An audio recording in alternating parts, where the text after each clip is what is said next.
Alhamdulillah, segala pujian kepada Allah Subhanahu Wa Taala dapat kita bersama-sama pada malam ini untuk sama-sama kita sertai program webinar yang bertajuk Mental Sihat Milik Semua. Baik, terima kasih saya ucapkan atas kehadiran tuan-tuan, puan-puan, abang-abang, kakak-kakak, adik-adik, semua yang sudi untuk meluangkan masa dengan menyertai program live kami pada malam ini. Jadi sebelum memulakan majlis, saya ingin mengajak para penonton untuk sama-sama berkongsi pautan live yang telah dikongsi pada tuan-tuan. Jadi saya minta tuan-tuan untuk sebarkan lagi live ni. Link ni untuk kita ramaikan lagi majlis pada malam ini, insya-Allah. Baik, jika ada soalan daripada tuan-tuan, tuan-tuan boleh tinggalkan dalam ruangan komen. Jadi saya akan bacakan soalan-soalan tuan pada sesi kita yang keempat, insya-Allah. Baik, sebelum kita memulakan majlis dengan ini berjemput Al-Fadil Ustaz Khairul Hidayat bin Taslim, Pegawai Kader JAKIM, Pusat Penegahan Narkotik Serendah untuk membacakan doa pembukaan majlis. Dipersilakan Ustaz. Terima kasih ya. Baik, Assalamualaikum warahmatullahi wabarakatuh. InsyaAllah sama-sama kita tanda tangan untuk mohon doa kepada Allah SWT. Al-Fatihah. A'udzubillahi minasyaitonirrajim. Bismillahirrahmanirrahim. Alhamdulillahi rabbil alamin. Ar-Rahmanir-Rahim. Malik yaumiddin. Iyyaka na'budu wa iyyaka nasta'in. Ihdinas siratal mustaqim. صراط الذين أنعمت عليهم غير المغضوب عليهم ولا الضالين آمين. نعوذ بالله من الشيطان الرجيم. بسم الله الرحمن الرحيم. الحمد لله رب العالمين والصلاة والسلام على أشرف الأنبياء والمرسلين سيدنا محمد وعلى آله وأصحابه أجمعين. اللهم اغفر لنا ذنوبنا والوالدينا وارحمهم كما ربونا صغارا ولجميع المؤمنين والمؤمنات والمسلمين والمسلمات الأحياء منهم والأموات برحمتك يا أرحم الراحمين. يا الله يا رحمن يا رحيم. Hanya padamu sahaja kami panjangkan kesyukuran atas segala rahmat dan berkat-Mu. Bersempena dengan program webinar pengurusan psikologi diri pasca pandemik pada hari ini, kami memohon inayah dan taufik-Mu, kurniakanlah kesejahteraan dan kebahagiaan kepada kami. Bukakanlah hati-hati kami, lapangkanlah dada kami supaya kami dapat mengisi ilmu dan pengetahuan yang berguna untuk agama, bangsa dan negara. Kami memohon kepada-Mu, Ya Allah, agar Engkau berkatilah program ini dengan limpahan rahmat-Mu. Semoga segala usaha kami dalam menjayakan program ini mendapat keredaan dan hidayah-Mu. Sesungguhnya pada hari ini kami berkumpul kerana-Mu, Ya Allah. Kami berkumpul untuk menimba ilmu, bertukar pendapat, menyumbangkan buah fikiran, menghubungkan silaturahim dan memberi sokongan ke arah meningkatkan lagi prestasi kami. Kami memohon kekuatan dari hadrat-Mu, Ya Allah, supaya kami yang hadir pada hari ini agar kami dapat melaksanakan segala kebajikan, dan kami mohon perlindungan dengan Engkau daripada melakukan keburukan. Ya Allah, kurniakanlah kepada kami kekayaan ilmu pengetahuan dan hiasilah diri kami dengan sifat lemah lembut, serta muliakanlah kami dengan ketakwaan dan indahkanlah diri kami dengan kesihatan. Rabbana atina fid dunya hasanah wa fil akhirati hasanah wa qina adzabannar. Wa sallallahu ala sayyidina Muhammad wa ala alihi wa sahbihi wa sallam. Walhamdulillahi rabbil alamin. Wallahu minna wa minkum. Amin, amin, amin ya rabbal alamin. Terima kasih saudara Ustaz Khairul Hidayat atas bacaan doa tu tadi. Sedap suara Ustaz. Mungkin imam di tempat serendah rasanya. InsyaAllah. Amin. Baik, saudari-saudari yang saya hormati sekalian, izinkan saya memperkenalkan diri dan juga panel jemputan kita pada malam ini. Baik, saya Muhammad Firdaus bin Syudi, selaku moderator kita pada program malam ini, dan panel jemputan istimewa kita pada malam ini ialah yang berbahagia Tuan Syamsul Bahrin bin Harun. Tuan Syamsul Bahrin adalah merupakan seorang kaunselor berdaftar di Malaysia dan juga merupakan seorang pendidik di Universiti Malaya. Beliau berasal dari negeri Melaka, mempunyai pendidikan yang cukup luas dalam bidang psikologi dan kaunseling semenjak menuntut di universiti, dan sehinggalah sekarang beliau masih aktif dalam pendidikan serta program yang melibatkan psikologi dan kaunseling. Jika kita lihat dari sejarah biodata Tuan Syamsul ni, Beliau sebenarnya seorang yang hebat ya tuan-tuan. Bermula dengan kerjaya sebagai seorang guru di Pahang. Teringat saya di Ceni, betul Tuan Samsul? Ya, di Ceni, di kampung saya tu. Kampung saya di Kuantan. Di Ceni tu insya-Allah banyak juga saudara mara saya. Okey. Kemudian selepas menjadi seorang cikgu, beliau bertukar kerjaya sebagai pakar rujuk kaunseling di sebuah syarikat korporat. Selepas itu beliau beralih semula ke dunia pendidikan dengan menjadi tenaga pengajar di Universiti Malaya secara sambilan. Universiti-universiti lain juga dia ada ambil yang berada juga di bawah salian Universiti Malaya dan sehingga sekarang beliau masih aktif menjadi tenaga pendidik. Saya anggarkan pengalaman Tuan Samsul dalam kerjaya Tuan sangat-sangatlah besar jika nak dibandingkan dengan saya ni serta kami yang ada dalam program ini yang hanya mengenali secebis dari ilmu psikologi. Tuan-tuan, sememangnya beliau adalah seorang yang pakar dan amat berpengalaman dalam bab pengurusan psikologi. Selamat datang saya ucapkan pada Tuan Syamsul Bahrain. Tuan Syamsul, apa khabar? Alhamdulillah, sihat. Alhamdulillah. Untuk makluman semua, saya sebenarnya dah lama mengenali Tuan Syamsul ni. Beliau adalah seorang pendidik waktu saya belajar di Universiti Malaya suatu ketika dahulu. Dalam tahun 2015 lah sehingga tahun 2017. Tuan Syamsul Bahri ni dia seorang yang sangat-sangat peramah dan sangat pemurah dengan senyuman. Sekejap lagi kita akan tengok senyuman dia yang manis tu. Walaupun muka agak kita nampak tu apa nak clear sebab dalam live. Tapi kalau kita berada di depan dia, tuan-tuan akan lembut hati je dengar dia bercakap. InsyaAllah. Beliau ni juga adalah salah satu lecturer kegemaran kami, tuan-tuan. Disebabkan skill dan teknik yang ditujukan sewaktu kami belajar dulu membuatkan kami tertarik sangat dengan dia. Bukan tertarik macam tertarik ni lelaki dengan perempuan ni tuan-tuan. Tertarik ni kerana teknik pembelajaran ni yang bersikap humble dengan pelajar-pelajar, mesra pelajar dan murah dengan senyuman. Maafkan saya Tuan Syamsul saja nak berseluruh sebelum kita memulakan program. Baik, sebelum kita memulakan program, izinkan saya mengupas serba sedikit berkaitan tajuk webinar kita. Untuk makluman para hadirin sekalian, sehingga 16 Februari tahun 2022, angka jangkitan wabak COVID-19 di Malaysia telah meningkat kepada angka melebihi 3 juta dan juga kematian yang telah melebihi angka 30,000 di mana ianya telah mencatat lebih dari 415 juta kes di seluruh dunia dan angka kematian sehingga kini mencecah lebih dari 5.84 juta orang. Sepanjang sejarah wabak COVID melanda seluruh dunia, kita di Malaysia telah menghadapi perintah berkurung yang terpaksa dilakukan oleh pemerintah secara menyeluruh selama 2 kali berturut-turut dalam tahun yang berbeza. Dan yang paling lama kita dikenakan perintah berkurung adalah pada tahun lepas jika tuan-tuan masih ingat, iaitu selama 6 bulan.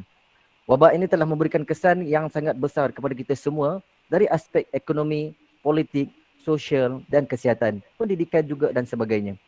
Bahkan impak daripada wabak ini turut melibatkan aspek kesihatan mental manusia yang terpaksa berhadapan dengan pelbagai dugaan dan ujian dalam kehidupan.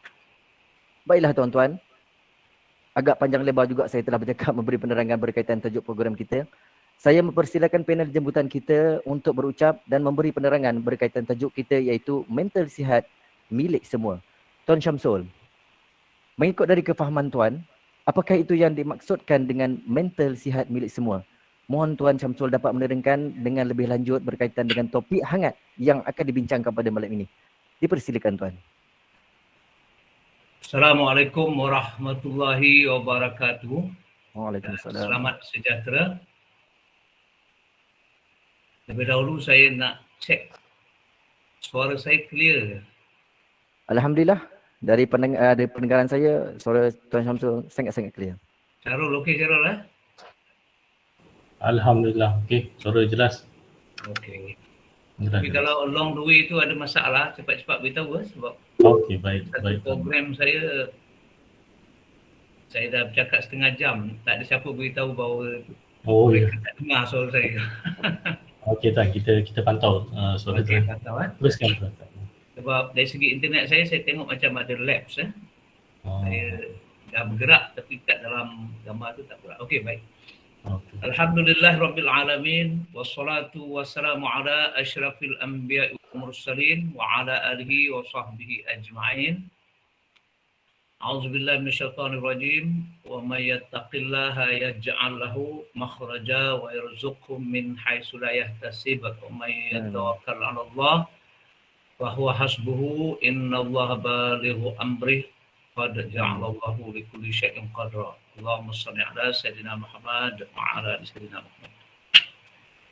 Yang saya hormati lagi kasih Tuan Moderator, Saudara Firdaus, serta sahabat-sahabat sekalian yang dalam talian. Ada yang saya kenali, ada yang mungkin ini adalah perkenalan yang pertama. Ada juga student yang lalu dan student yang semasa. Linda, welcome to the program, and Naba daripada AKPK, Executive of Counseling. Okay, Naba. Thank you Tuan, thank you. Linda. Thank you Tuan Haji. Okay, baik. Kita sama-sama berdoa. Mudah-mudahan Allah pemudahkan saya untuk menyampaikan apa yang penting dengan mudah dan jelas. Dan saya doakan tuan-tuan, perempuan semua dapat memahaminya. Bukan sekadar jadi satu pengetahuan, tapi dapat kefahaman yang tepat dan diberi keyakinan untuk praktis benda ni lah. Dan terlebih dahulu praktis ke atas diri kita, keluarga kita dan kemudian orang-orang yang dekat dan yang memerlukan. Sebab kehidupan seharusnya begitulah. Segi falsafahnya dia kata, kita mula-mula dilahirkan,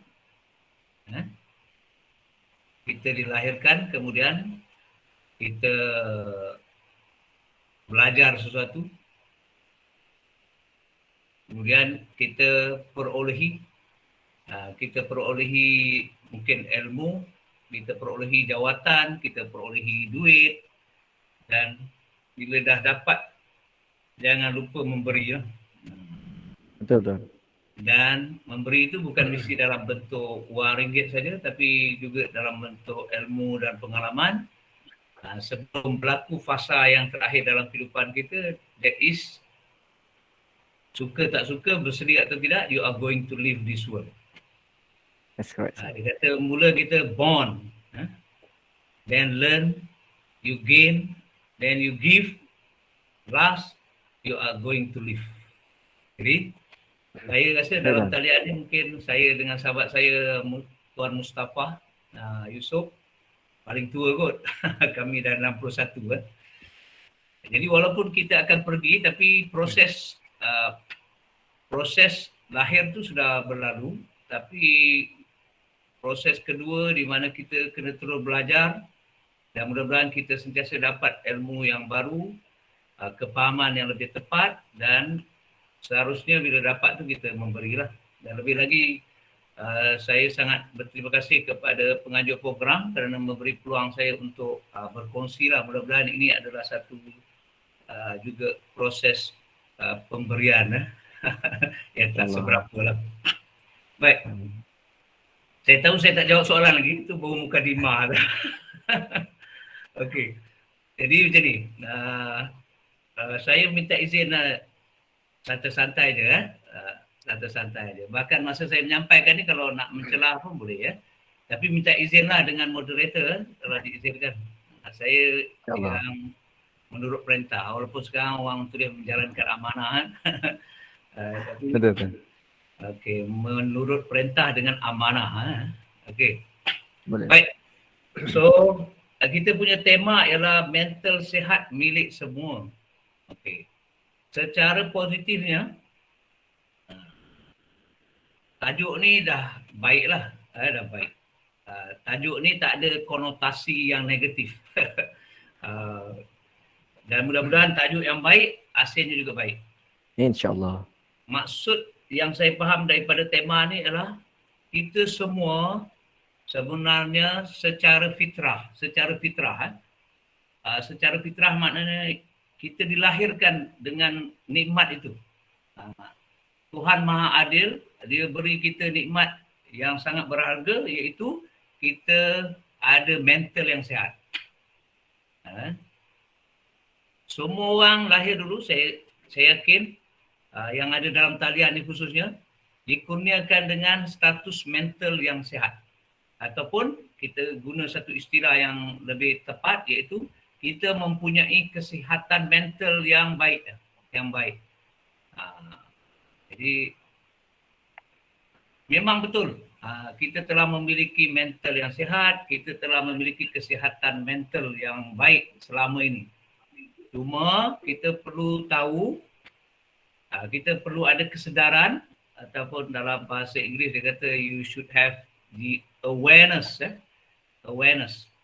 Kita perlu ada kesedaran bahawa apa yang ada pada kita ni sifat dia tak kekal.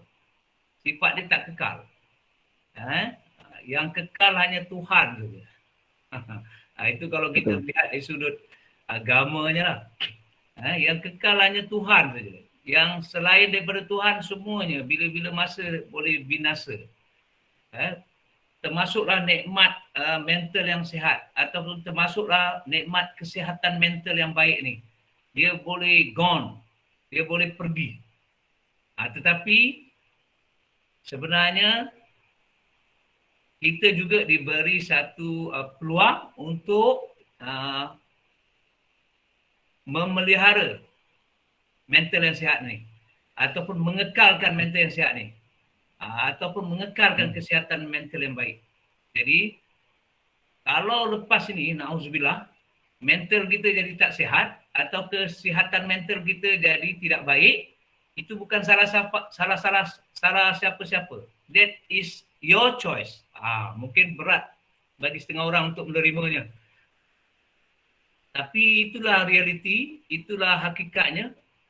Kalau mental kita jadi tak sihat, kalau kesihatan mental kita jadi tak baik, sebenarnya bukan salah COVID-19. Sebutlah apa-apa jenis ujian yang dahulu atau sekarang atau akan datang. Kita tak tahu after COVID-19 mungkin ada benda-benda lain. Still, bukan benda itu yang menentukan mental kita sihat ataupun bukan benda itu yang menentukan kesihatan mental kita baik atau tidak. InsyaAllah yang menentukan mental kita sihat ataupun kesihatan mental kita baik, kita. Tuhan bagi pilihan dan kuasa untuk berusaha itu pada kita. Dan dengan izinnya, insyaAllah kalau kita dah merancang dengan baik, dah berusaha bersungguh-sungguh, doa supaya kita punya mental sentiasa sihat, supaya kesihatan mental kita sentiasa baik, insyaAllah itulah yang kita akan dapat. Jadi kalau kita pegang pada konsep ini, insyaAllah apa sahaja yang akan berlaku di keliling kita tak ada masalah sebenarnya. Dan kita kena terima lagi satu realiti, you cannot control other than yourself. Saya tidak boleh kawal Firdaus, saya tak boleh kawal Nawa, saya tak boleh kawal Linda, saya tak boleh kawal sahabat saya. Misalnya Ikhwan, saya tak boleh kawal, tiba-tiba Ikhwan nak offline ataupun dia online tapi dia dah pergi mana-mana. I cannot control any of you. Jadi betul mungkin nampak aja online, bukan buruk sangka nampak aja dalam online ada 36 orang. Mungkin sebenarnya yang mendengar tu 6 orang. Mungkin Tanta yang mendengar tu Lala hanya moderator je. Sebab moderator tak boleh lari dengan penceramah. Syarul dia boleh lari. Itu maknanya realiti dalam kehidupan yang kita kena faham. Kita tak boleh kawal apa-apa pun. Kita hanya boleh kawal diri kita saja. Cuma kita kadang-kadang keliru, kita rasa macam kita boleh kawal isteri kita, kita boleh kawal suami kita, kita boleh kawal. Mereka pilih untuk seolah-olah dengar cakap kita. Mereka pilih untuk seolah-olah bersama dengan kita. Bukan kita yang kawal sebenarnya. Itu pilihan mereka. Jadi pandemik nak berlaku ke atau nak hilang ke sebenarnya tak ada masalah bagi orang yang faham lah pada konsep ini. Jadi dia cuma perlu belajar bagaimana nak berurusan dengan isu ini. Pandemik datang, macam mana nak berurusan dengan pandemik ini? Okey, besok apa? Inflasi datang, bagaimana nak berurusan dengan inflasi? Okey, ribut datang, bagaimana nak berurusan dengan ribut? Begitu juga. Misalnya umur tua datang, bagaimana nak berurusan dengan umur yang tua? Macam sakit datang ni saya ni. Saya sebenarnya pegang tongkat ni. Petang semalam saya tengah berdiri berdiri secara statik, tiba-tiba pinggang sebelah kanan saya macam tersentap dan saya terpaksa jalan pakai tongkat ni. Tapi saya tak maulah cakap pada Firdaus ke Syarul, oh saya ada sakit pinggang ni. Dia pilihan saya lah sekarang. Sebenarnya kalau tanya saya jawab sihat je. Sebab itu pilihan saya. Saya nak cakap saya sakit ke sihat. Buat apa saya cakap saya sakit? Lebih baik saya cakap saya sihat. Kan? Sekurang-kurangnya adalah energi untuk fight kesakitan tu. Memang saya semayang pun tak boleh nak rukuk, tak boleh nak sujud je biasa. Gaya semalam. Tapi macam saya cakap lah, apa pun nak berlaku dalam kehidupan kita, kadang-kadang tak perlu sebab yang begini-begini atau begitu-begitu. Misalnya saya bukan jatuh pun, saya tengah berdiri secara statik je, tiba-tiba sep. Dan kena tahu dalam kehidupan ni, kalau Tuhan nak bagi sesuatu kepada kita, Tuhan tak perlu apa-apa sebab pun. Dia nak datangkan pandemik, dia tak perlu apa-apa sebab, dia nak datang. Tapi bila dia datang tu, ujian untuk kita lah. Tuhan nak ambil kesihatan kita, tak perlu apa-apa sebab. Tuhan nak matikan kita pun tak perlu apa-apa sebab. Cuma manusia ni perlu sedikit sebab-sebab supaya dia lebih cepat berlapang dada. Bapaknya dah sakit 4 tahun, itu meninggal. Dia berlapang dada lah, bapak aku dah sakit 4 tahun. Boleh ke Tuhan nak ambil nyawa bapak kita? Bapak kita tengah sihat, terus mati. Tapi kalau kita faham semua tu, insyaAllah mental kita sentiasa sihat dan kita ada kesihatan mental yang sangat baik. Okey, setakat ni boleh faham? Boleh faham ke? InsyaAllah. Setakat ni boleh faham. Ada yang lain ni? Kalau boleh faham. Ataupun ada soalan nak mencelah ke? Boleh mencelah, tak ada masalah. Semuanya kalau tak ada soalan tutup point. Ikuan. Okey Ikuan. Ikuan? Okey. Jangan lari duduk. Ingat siapa cakap tu? Jangan lari, duduk. Kita Tuan, apa yang saya faham tadi lah Tuan, minta maaf celah. Apa yang saya faham tadi, manusia ni dia macam mana pun dia nak bersebab juga. Contohlah ada satu kes kematian ni.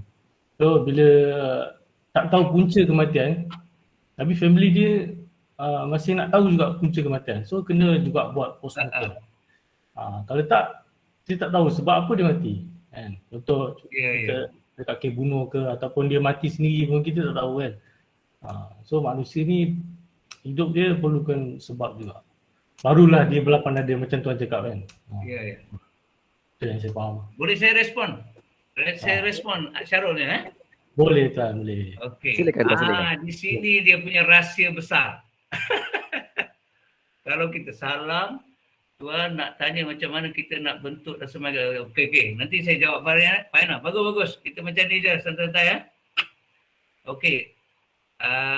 Nur Fahin nanti ingatkan saya sekali lagi atau moderator Baik.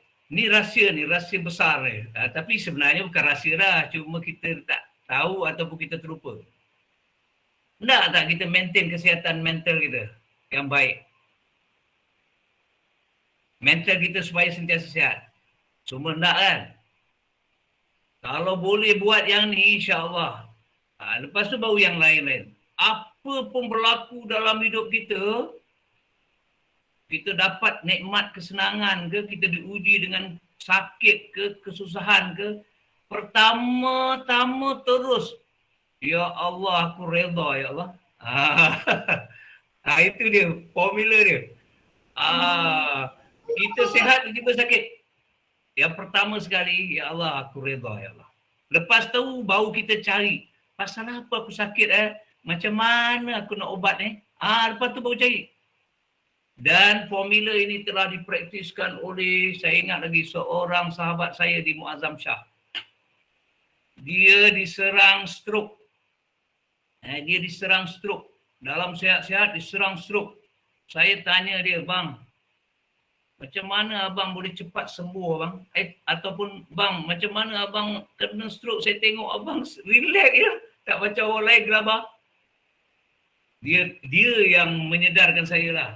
Saya dulu belajar juga, baca juga, tapi tak sedar-sedar. Saya sedar bila jumpa kawan saya tu. Dia kata share, dia panggil saya share. Share. Apa pun berlaku dalam hidup kita, kesilapan ramai orang ialah dia tak terus reda. Maksud reda ni yang paling mudah sekali macam ni lah.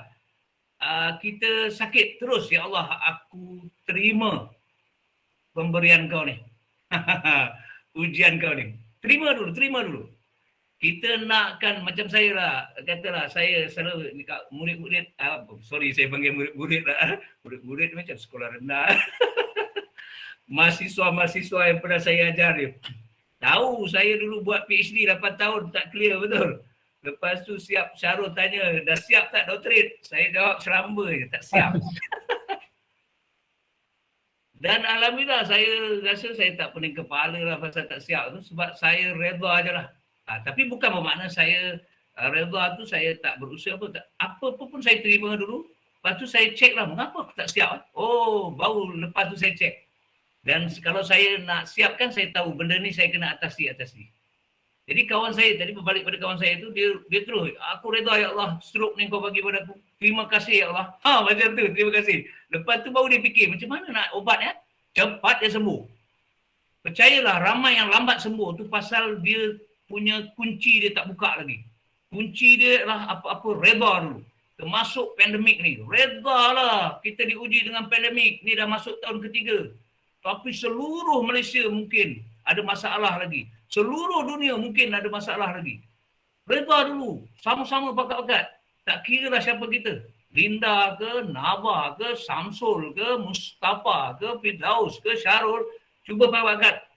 Ya Allah aku terima ni. Aku terima dengan senang hati. Cuma ya Allah, bagilah aku petunjuk bagaimana aku nak selesaikan masalah pandemik ni. Barulah mudah. Tapi cuba tanya, ramai tak orang dah reda, dah bercakap seolah-olah dengan Tuhan, ya Allah, aku terima ya Allah, terima kasihlah bagi pandemik ni. Ramai cakap macam mana, bila nak selesai lagi ni? Bila Tuhan nak ambil ni? Bila nak angkat ni? Kau redalah dulu. Sibuk tanya bila Tuhan nak angkat pandemik ni. Bila Tuhan nak angkat penyakit ni. Tuhan tunggu kita cakap, aku reda ya Allah. Nanti tak pasal-pasal tak ada buat apa-apa pun mungkin. Quote-unquote tak ada buat apa-apa pun. Minum air sejuk je. Semua baik daripada COVID-19. Sebab dari segi akidahnya yang mendatangkan penyakit dia, yang menyembuhkan pun dia. Kita hanya berusaha je cari jalan, makan ubat. Baik Rul Jadi Rul, tak salah cari sebab tu Rul. Tapi pertama sekali kena, ya Allah aku terima. Terima. Aku terima. Susahnya nak siapkan ijazah ni, aku terima. Susah. Betul tak? Susah betul? Betul kan. Dengan duitnya, masanya. Tapi nanti kalau kita dah, ya Allah aku terima kesusahan ini ya Allah. Cuma engkau yang aku sembah, engkau juga yang aku mohon pertolongan. Kalau betul kita menyembah Allah, kita terimalah apa yang dia bagi pada kita. Itu betul menyembah Allah. Ini kata menyembah Allah, tapi yang dia beri kita tak terima. Dia beri kita hujan, kita tak terima. Dia beri kita panas, kita tak terima. Terimalah dulu. Lepas tu ya Allah, tolong tunjuklah ni hujan lebat ni macam mana aku nak balik ni. Ya Allah ni pandemik dah 3 tahun ni macam mana nak selesai ni. Baik. Okey, tak boleh panjang-panjang Firdaus. Saya tengok Farain mana apa tadi? Farain dia dari soalan dia nak tanya macam mana kita nak bentuk dan semai kesihatan mental yang baik secara konsisten lah. Okey.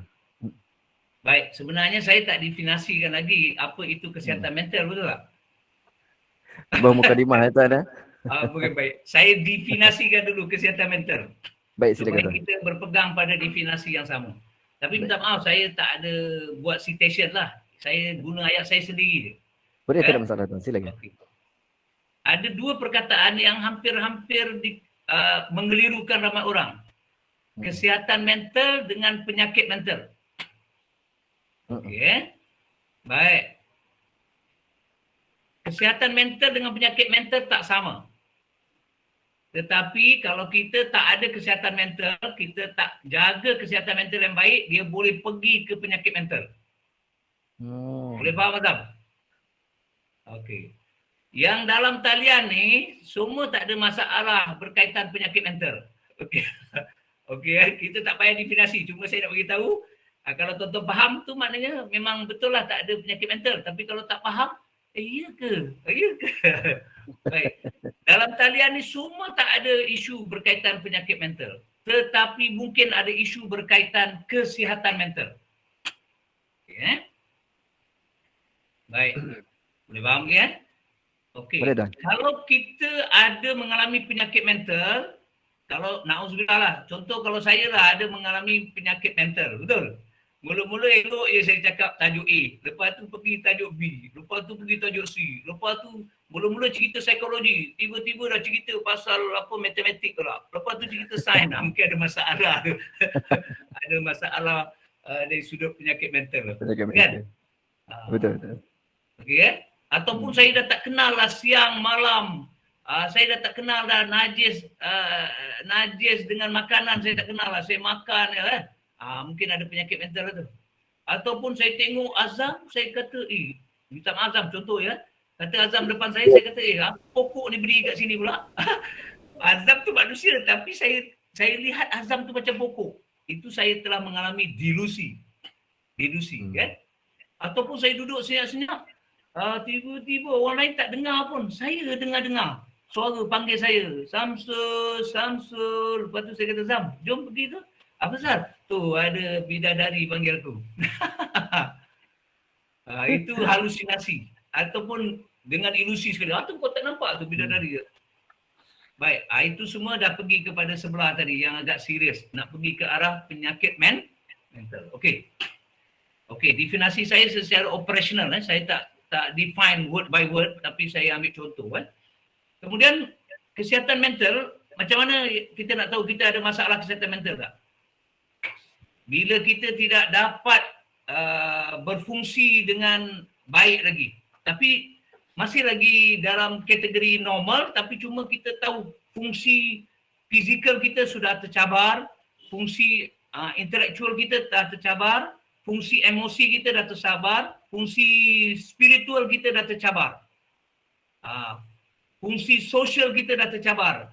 Kadang-kadang okey, kadang-kadang tak okey. Tapi masih lagi lebih banyak okey daripada tak okey lah. Tapi kalau dah banyak tak okey daripada okey, itu dah nak pergi kepada penyakit mental lah. Azam berapa persen sekarang? Okey dia berapa persen? Alhamdulillah Tuhan. 80% okey. 80%. Fungsi fizikal berapa persen Azam bagi sekarang? Setakat ni fungsi fizikal saya 100%. InsyaAllah 100%. 100%. Masih lagi tidak ada kebergantungan fizikal lagi Tuan. Okey. Fungsi intelektual, moderator, okey. Berapa persen? Saya Tuan Alhamdulillah berfungsi dengan baik lagi. Masih lagi belum pergi kepada sakit mental. 100% insya-Allah. 100%. Ya insya-Allah. Fungsi apa emosi, Syarul. Okey betul. Alhamdulillah, okey. Ceria malam ni, ceria. Okey. Pak, Fain, Nur Fain. Fungsi spiritual Fain okey. Fain? Ya. Okey Nur Fain. Tuan. Oh, Nur Fain, lelaki ya? Lelaki. Itu nama cahaya kemaafan pahlawan tu Tuan. Apa dia? Nama tu adalah cahaya pahlawan kemaafan. Masya Allah. Afwan. Baik, saya terang je ni. Okey. Azam dia kata 100%. Saya nak tanya soalan. Azam, apakah fungsi fizikal Azam? Fungsi fizikal Tuan. Pada takrifan saya, fungsi fizikal ni adalah kita punya cara sosiologi lah. Sosiologi kita badan kita boleh berfungsi dengan baik tanpa ada sebarang masalah ataupun gangguan, seperti kita gangguan kebangkitan fizikal daripada tanpa dibantu oleh mana-mana subsystem daripada luar masuk dalam badan. Budak universiti memang dia jawab je. Betul salah tak kira. Budak ini mesti dia jawab je. Betul salah dia tak kira. Baik. Okey. Okey, ini jawapan yang saya nak sampaikan lah. Cara mudah je, nak tahu kita punya fungsi fizikal okey ke tidak, kita balik kepada semua panca indera kita. Baik, mata fungsinya melihat. Okey, clear tak sekarang? Kalau pokok kita nampak pokok ke tidak? Kalau pokok kita nampak batu, itu ada masalah tu.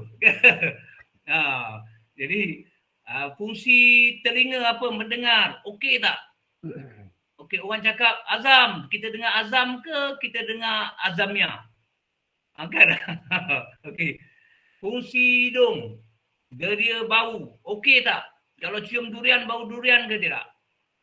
Okey. Fungsi apa? Lidah. Kalau rasa masin ke atau manis? Kan? Fungsi kulit. Dia sentuh. Kalau sejuk, rasa sejuk ke tidak? Jangan besok bila pergi tempat ada salji, kita tak rasa sejuk, kita rasa panas. Ada masalah gitu. Kita bagi fizikal. Baik. Kemudian terusnya, fizikal kita yang lain dalam ni, jantung, okey tak? Pernafasan dia. Paru-paru, okey tak? Okey, ada semput ke tidak? Okey lagi, perut, okey tak? Bila masuk makanan, meragam tak? Kalau masuk yang pedas, okey, itu maksud dia kan? Kita cek. Baik. Jadi Zam, kalau cek betul-betul macam yang saya cakap tu, tak berani cakap 100% sebenarnya. Mana dapat 100%? Okey. InsyaAllah tuan. Okey.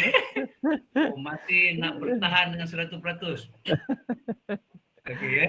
Confident level tinggi tuan. Confident level tinggi. Baik, fungsi intelektual. Fungsi intelektual apa dia? Fungsi kognitif untuk berfikir secara positif, secara rasional, secara logik, secara analytical. Boleh tak lagi?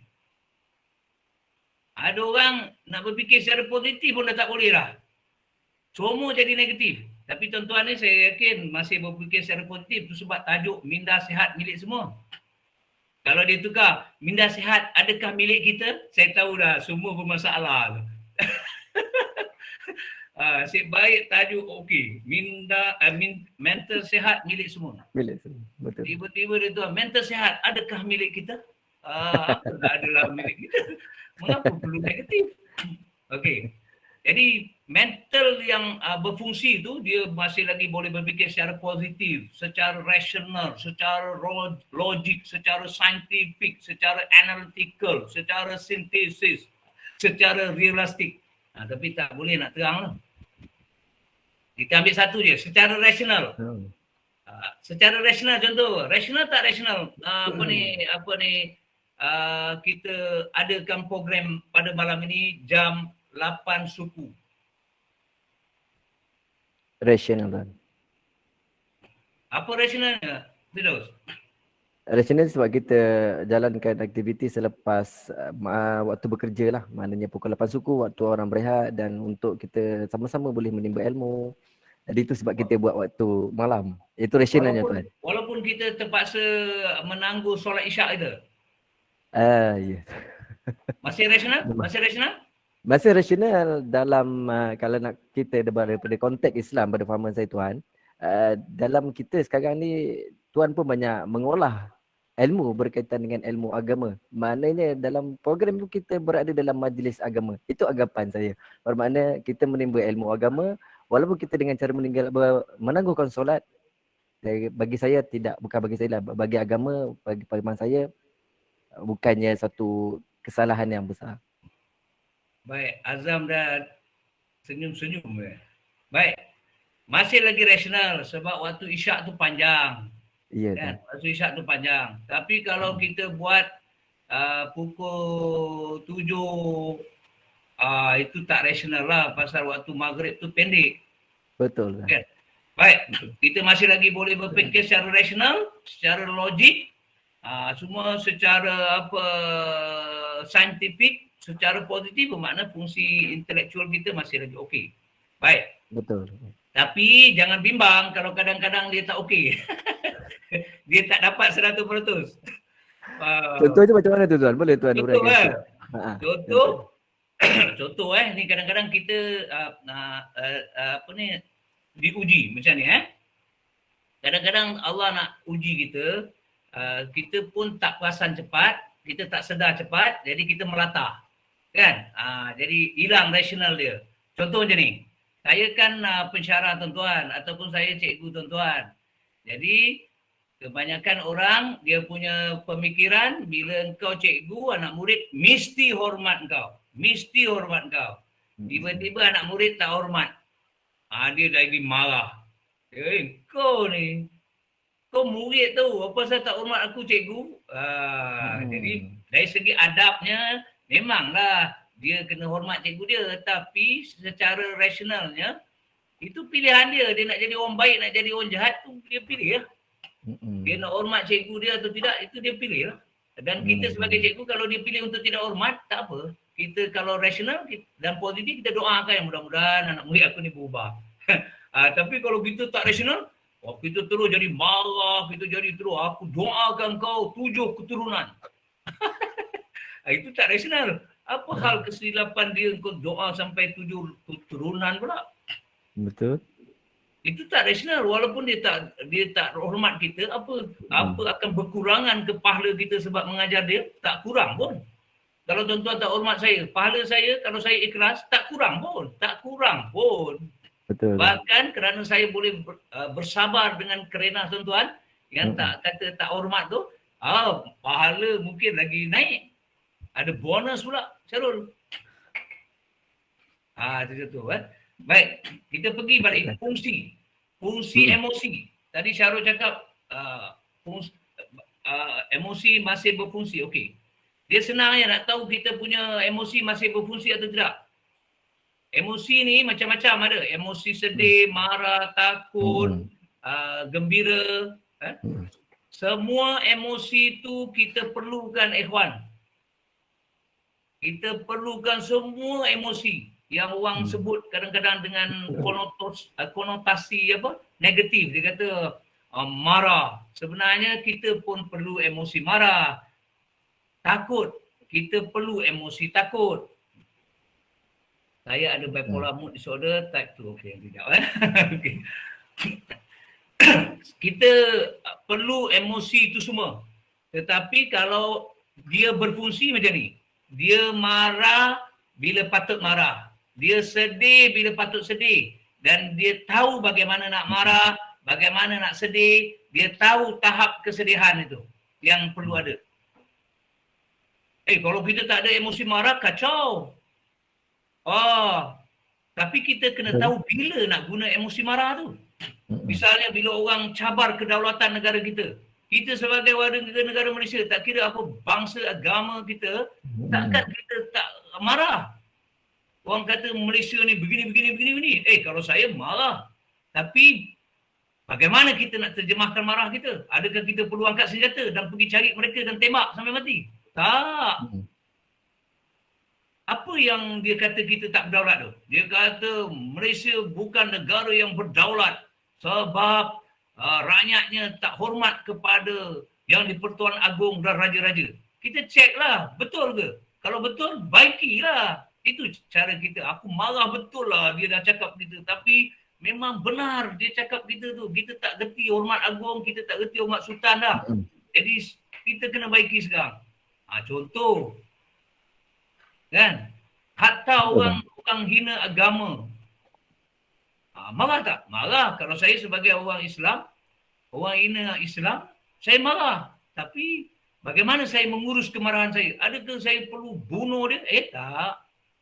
Macam Nabah, Linda. Nabah agama apa Nabah? Tuan Haji. Nabah agama apa? Agama Hindu. Kalau ada orang hina agama Hindu, Nabah tentu marah. Tapi bagaimana Nabah nak mengurus kemarahan itu? Kan? Adakah juga dengan menghina agama lain? Tak betul. Tak betul. Betul. Jadi kita marah, tapi bagaimana nak mengurus marah tu yang ramai orang gagal. Dan kegagalan kadang berlaku tempat tak patut marah, dia marah. Kan? Tempat tak patut marah, dia marah. Misalnya hujan turun, marah. Hujan turun mana boleh marah. Sebab tak ada kena-mengena dengan siapa-siapa hujan turun tu. Itu memang kehendak Tuhan. Ada seorang Perdana Menteri ke yang mengarahkan? Okey, hari ini hujan turun. Tak ada.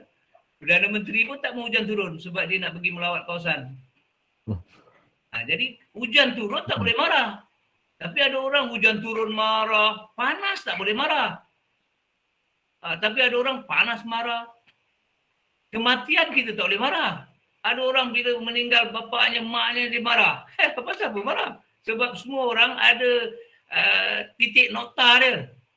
Sama ada dia sakit atau tidak, sampai titik nokta dia pergi-pergilah. Cuma kalau ada sakit, kita dah bersedia beberapa tempoh semasa dia sakit tu. Sebab biasa dalam pemikiran kita, orang sakit ni akan bawa ke mati. Kita ingat ikhwan tak sakit ni tak akan mati. Kan? Betul kan? Betul. Baik. So, bila kita cakap emosi kita berfungsi atau tidak, kita kena check. Okey, bila patut sedih, aku sedih tak? Bagaimana aku sedih? Dan tahap kesedihan, itu saja. Bila patut aku gembira tak? Bagaimana aku bergembira? Dan tahap kegembiraan. Kadang-kadang kita tengok dalam media sosial, menguruskan kegembiraan pun ramai orang fail. Sudah-sudahlah, orang dah tahu dah kita dapat ijazah tu. Tiap-tiap tahun nak post. Setiap kali convocation, tarikh convocation tu kita post gambar kita combo. Review tak review? Review. Saya lihat benda tu tak perlu pun. Tapi itulah mesej yang sampai melalui media sosial. Ramai orang ada masalah menguruskan fungsi emosinya. Sebab kita kena tahu benda yang kita dapat sebagai nikmat tu ada orang lain tak dapat. Kadang-kadang dia menimbulkan sakit hati, benci. Kan? Betul kita kaya, tapi kau beritahu kekayaan kau seluruh dunia, kau sampaikan tak perkongsian kekayaan tu pada semua orang. Kalau kau tak kongsi kekayaan tu pada semua orang, jangan kongsi kau kaya. Boleh beritahu satu Malaysia, saya kaya, tapi dengan satu syarat. Bagi kekayaan tu, kongsi dengan orang lain. Tapi hanya beritahu saja, I am already a millionaire. Tapi satu orang pun tak dapat RM1 pun daripada kita, hatta adik-beradik kita. Itu maknanya fungsi emosi dia tak betul.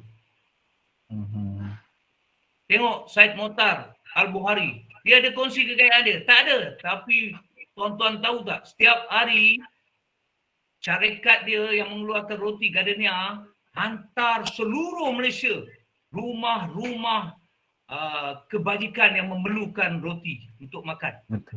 Secara percuma. Tapi dia ada cakap tak? Tak cakap. Tapi ada orang cakap kekayaan dia, tapi tak kongsi pun kekayaan tu dengan siapa-siapa pun, hatta adik-beradik dia. Orang ini maknanya dia ada masalah kesihatan mental. Dia tidak dapat menguruskan fungsi emosi gembira dia dengan baik. Baik, tak boleh panjang. Satu lagi, fungsi spiritual. Tadi, kita rasa kita dah sehat dari segi spiritual. Tapi kalau kita bila diuji saja keluh kesah, makna ada masalah dengan kesihatan spiritual kita. Orang yang kesihatan spiritual dia baik, apa pun datang dalam hidup dia, sesudah dia berancang, berusaha, berdoa, apa saja dia terima. Dia tak ada komen. Yang penting aku dah rancang, aku dah usaha, aku dah berdoa, aku serah. Sebab keputusan akhir, dapat tak dapat, berlaku tak berlaku sesuatu yang baik itu, ataupun terhindar atau tidak sesuatu yang tak baik itu daripada kehidupan kita, sesudah kita merancang, berusaha, berdoa, itu semua keputusan Tuhan. Siapa yang nakkan miskin? Berapa ramai orang merancang untuk jadi kaya, berusaha untuk jadi kaya, berdoa untuk jadi kaya, tapi tak kaya-kaya. Tapi kesilapan dia tak terima. Jadi hidup dia jadi keluh kesah. Jadi orang yang sehat mental dia ataupun mempunyai kesihatan mental yang baik, empat-empat ni yang basic ni berfungsi seperti yang saya cakap tadi. Dan jangan bimbang, tak ada orang pun keempat-empat tu berfungsi 100%, kecuali Azam, Firdaus. Okay. Tuan Haji, Azam 100% Azam. Okey, Tuan Haji, Ya, nak tanya soalan Tuan Haji. baik. So, Kenapa? maksud Tuan Haji, kalau seseorang itu, so that means seseorang itu dia akan sentiasa bertindak rasional sekiranya dia memang dapat manage dia punya fungsi emosi, spiritual dengan mental dia dengan baik. So, maksudnya dia memang 100% dia akan rasional. Okey. Adakah begitu Tuan Haji? Okey, Naba. Thank you, Naba. Naba daripada AKPK. Baik, macam ni. Okey, tadi saya cakap kita tak at all time kesihatan mental kita tu sama ada dari segi fizikal, intelektual, emosi dengan spiritual tu berada pada tahap 100%. Kadang-kadang dia turun. Cuma kita kena ada awareness.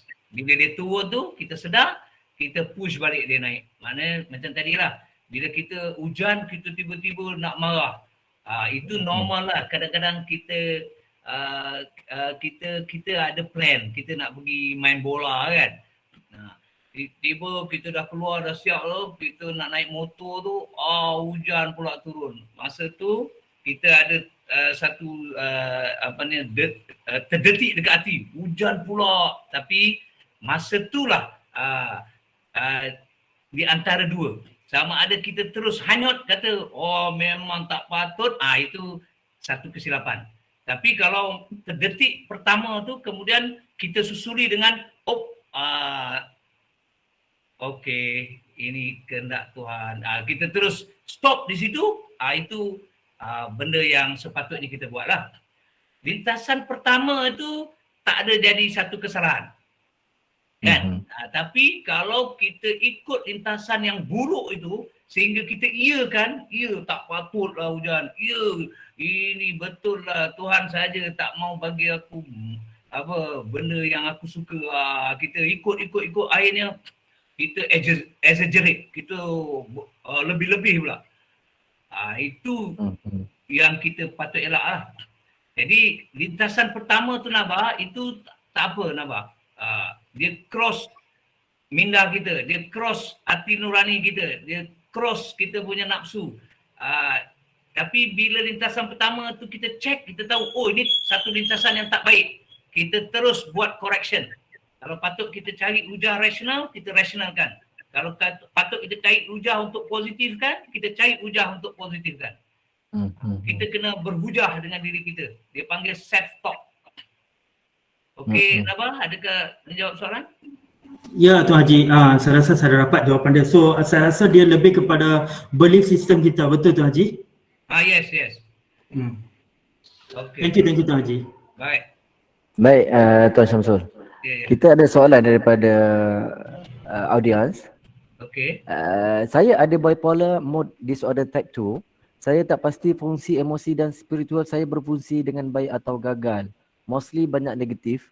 Bagaimana untuk mengubah untuk jadi lebih rasional dan mampu melawan penyakit saya di samping bantuan ubatan serta redha dengan seikhlasnya? Okey, baik.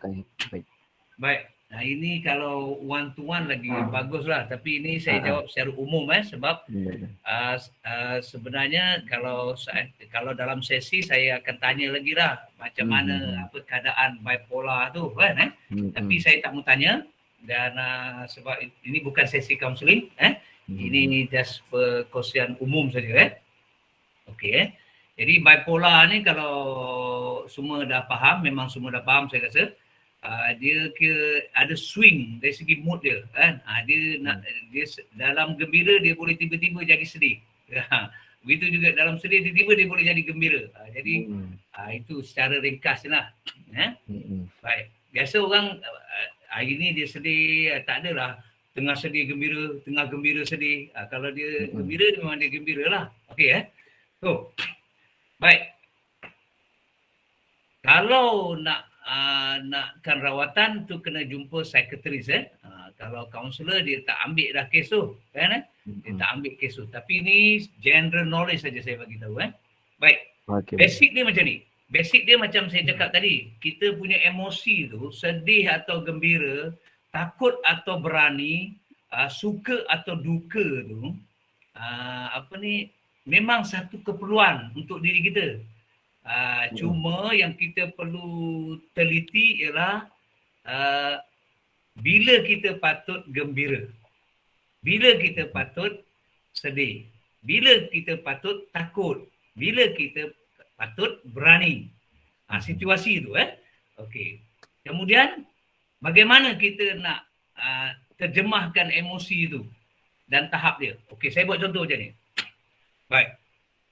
Contoh saya ni, saya ambil contoh biasa je lah. Contoh kalau kita berjalan di waktu gelap gulita. Gelap. Gelap kan? Kita jalan tak ada lampu. Bulan pun bukan ada. Bulan bukan bulan terang lah. Lepas tu kita melewati kawasan perkuburan. Tak kira lah perkuburan Islam ke, perkuburan Kristian ke apa, kita melewati perkuburan tu. Okey. Apa yang ada dalam emosi kita ketika itu? Dua yang ketara. Sama ada kita takut ataupun kita berani. Betul tak? Pertemuan tu. Takut atau berani. Jadi keseimbangan di antara takut dan berani itu yang penting. Kalau terlampau takut, tak berjalan kita Zam. Lalas berhenti dekat tepi kubur tu tak berjalan. Terlampau takut. Terlampau takut. Ataupun terlampau takut juga, dia akan lari. Lari kira putih tapak kaki lah. Habis depan pagar pun dia langgar. Patut pagar loncat, pagar duit tu patut dia loncat, dia langgar. Wow, ada apa pokok kayu habis dia langgar. Jadi tu terlampau takut.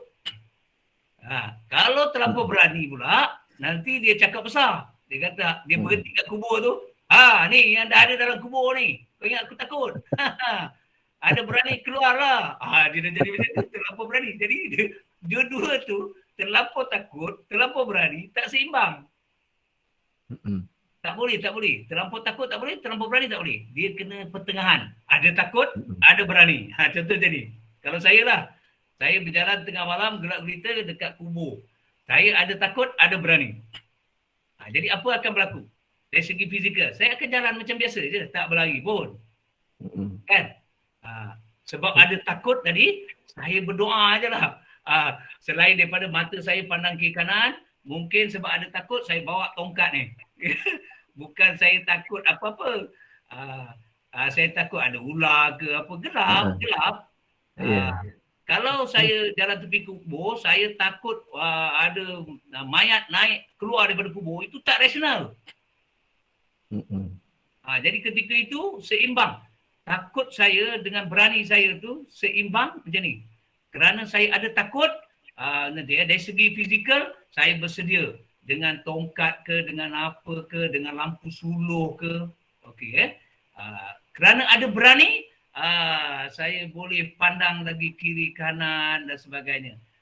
Dan di celah-celah tu saya sentiasa berdoa.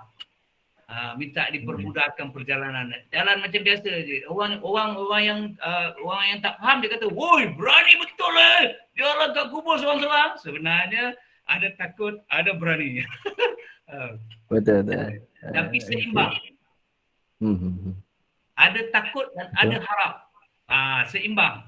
Takut ada, harap ada. Saya takut tak masuk neraka. Takut. Ada tak harap nak masuk syurga? Ada. Bila saya seimbang, bila saya takut nanti mati masuk neraka, tak berani buat benda yang maksiat. Bila ada harap nak masuk syurga, Allah, memanglah penat nak jadi orang baik ni, tapi tak apa, bila mati besok mudah-mudahan masuk syurga. Kan seronok. Jadi kita boleh terus buat baik, kita boleh terus tinggalkan kejahatan. Jadi ini analogi saja kepada yang saya tanya tadi. Jadi keseimbangan tu penting. Keseimbangan tu penting. Jangan too extreme. Macam kalau kita sedih, nak menangis, silakan. Tapi tak payah mengawal. Tak payah tepuk-tepuk dada, tarik-tarik telinga. Itu ekstrim. Dan cepat-cepat cari supporting element. Bila kita ada bipolar ni, cepat-cepat cari supporting element. Dan paling mudah carilah a good listener. Mungkin nak jumpa sekretaris payah, nak jumpa kaunselor payah, cari a good listener. Mungkin di keliling kita tu ada adik-beradik yang he or she is a good listener. Mungkin you have colleagues, you have friends, you have what so-called subordinate yang a good listener. Dia takkan judge you, dia takkan condemn you, dia just listen, understand you and empathy dengan you. InsyaAllah. Saya doakan kalau betul bipolar tu masih lagi tahap 2, sebenarnya tak ada masalah, boleh selesai tu. Kalau tahap berapa pun insya-Allah boleh selesai. Sebab itu bukan janji saya, itu janji Allah. La yukallifullahu nafsan illa wus'aha. Allah tidak akan uji kita melainkan dengan perkara yang kita mampu tanggung. Jadi saudara atau siapa tadi yang diuji dengan bipolar, sebenarnya you mampu tanggung. Cuma kita cari ilmu dengan cari bagaimana kita nak dapatkan bimbingan supaya kita boleh awal emosi kita tu. Baik. Kan? Baik, alhamdulillah. Semoga dengan apa yang Tuan Syamsul kongsikan tadi dapat menjawab sedikit soalan daripada saudara kita, Puan ataupun Tuan, saya tak pasti, mungkin saya anggap Puan Anggrek Yusof ya. Semoga dengan perkongsian Tuan Yusof tadi dapat menjawab soalan daripada Tuan lah. Okey, daripada apa yang Tuan Yusof sampaikan tadi, mental kesihatan yang baik ada 4 elemen, iaitu fizikal, intelektual, emosi dan spiritual. Jadi tuan-tuan, puan-puan, kita mestilah menjaga dengan baik 4 fungsi yang telah dikongsikan oleh Tuan Syamsul tadi. Baik, hadirin yang saya kasih sekalian, kita dah nampak macam mana Tuan Syamsul related dan kupas berkenaan dengan isu yang kita bincangkan malam ini, iaitu isu kesihatan mental. Daripada saudara-saudari, jangan lupa pastikan ada pen dan kertas depan tuan-tuan. Sebab apa yang Tuan Syamsul kongsikan itu memang sangat bermakna untuk kita jalani kehidupan kita dengan baik, insya-Allah. Baik, sekarang saya nak buka slot kepada saudara-saudari, para audien kita untuk menceritakan pengalaman yang dilalui semasa COVID-19 melanda negara. Tuan-tuan boleh ceritakan apa pengalaman yang tuan-puan telah lalui dan apakah kejayaan yang telah puan-puan dapat dengan cara tuan-puan selesaikan masalah tuan-puan. Jika ada, saya boleh bagi laluan. Dipersilakan kalau ada. Ada tuan-tuan dan puan-puan? Boleh ceritakan. Dan apa kejayaan yang telah tuan-puan perolehi untuk kita sama-sama kongsikan bersama malam ni. Sementara kita bagi peluang pada Tuan Syamsul kita berehat, isi minyak ke. Ya, Tuan Syamsul boleh tuan? Boleh. Tapi malah nak bangun pasal nak bangun payah sikit. Tak apa tuan, kami berharap tuan cepat sembuh daripada sakit malam ni. Jadi ada apa-apa perkongsian pengalaman yang tuan-tuan perempuan nak ceritakan? Boleh terus cakap, insya-Allah. Assalamualaikum tuan. Salam. Saya nak berkongsi pengalaman sedikit banyak sewaktu pandemik ya. Sebagaimana yang kita tahu, pandemik sewaktu pandemik ini mula melanda negara awal penghujung 2019, kita tak dapat bayangkan macam mana keadaan negara luar ketika itu. Kita cuma nampak negara luar ada mati dan kita tak nampak dari sudut sosioekonomi sebenarnya. Dan apabila kita melalui dari sudut ekonomi, saya pandang dari sudut ekonomi, situ sebanyak apa yang saya lalui, dia mengganggu kita punya, dia mencabar kita di tahap intelektual diri sebenarnya, secara mental kita. Yang mana seperti mana kita tahu, di zaman teknologi tinggi pada zaman pada hari ini kita lihat banyak barang-barang naik, banyak kedai-kedai kos hidup lah kita ya, kos hidup yang tinggi. Jadi saya tak langsung ingin mengganggu kita punya mental juga tu yang mana seperti mana kita tahu, maklum banyak rakyat kesan dengan pandemik ni, dan ada yang bunuh diri pun ada yang mengalami macam-macam lah isu perceraian, semua berkaitan dengan mental, semua ini mental ya. Kecil je sebenarnya cerita dia kalau kita tengok, kita imbas, kita buat refleksi, tarik balik apa semua, cuma akibat kepada kewangan sebenarnya, berpunca dari kewangan, tapi dia mempengaruhi kita punya mental hingga banyak berlaku kejadian-kejadian yang tidak kita ingini lah sebab pandemik ni. Macam kita tahu dah kita lalui ya tamatnya, dan kita alhamdulillah berada di fasa pemulihan sebenarnya sekarang ni. Dan apa yang saya nak kongsi ni, sewaktu pandemik berlaku, saya adalah salah seorang yang terkesan lah dengan situasi tersebut, yang mana secara logik dia memanglah orang government okay, tak terkesan. Saya sebagai awam tak terkesan dan sebagainya kalau daripada sudut pandangan orang. Tapi secara kiki dia, realiti dia, memang saya terkesan dengan pandemik sehingga kan saya membuat kata orang tu part time job lah untuk saya survivekan diri saya dan keluarga saya. Dan macam tuan kata tadi benda ni kita kena cari awareness, cari kekuatan dalam diri kita untuk membangkitkan diri kita daripada jatuh sebenarnya. Saya tidak akan jatuh lah kan, itu adalah fokus yang saya lah. Dan alhamdulillah 2 tahun ni survive ni, alhamdulillah saya boleh survive. Dan untuk tempoh ketika tu okey, tapi walau bagaimanapun dia masih lagi sebenarnya meninggalkan kesan dalam hidup sebenarnya. Saya terkesan memang benda tu, terkesan dan meninggalkan kesan dalam kehidupan saya lah sebenarnya. Dan nak katakan mental setakat ni, kata mental sihat tu, saya tak berani kata lah tuan. Mental saya tu dari segi psikologi saya sihat sepenuhnya sebenarnya, sebab impact yang saya lalui amat-amat mencabar lah. Itu saja pesan saya tuan. Sekian, terima kasih.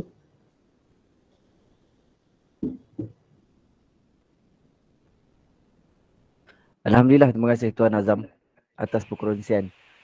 Jadi apa kejayaan yang telah Tuan Azam dapat kecapi dalam menghadapi situasi pandemik COVID-19 yang melanda kita pada tahun lepas?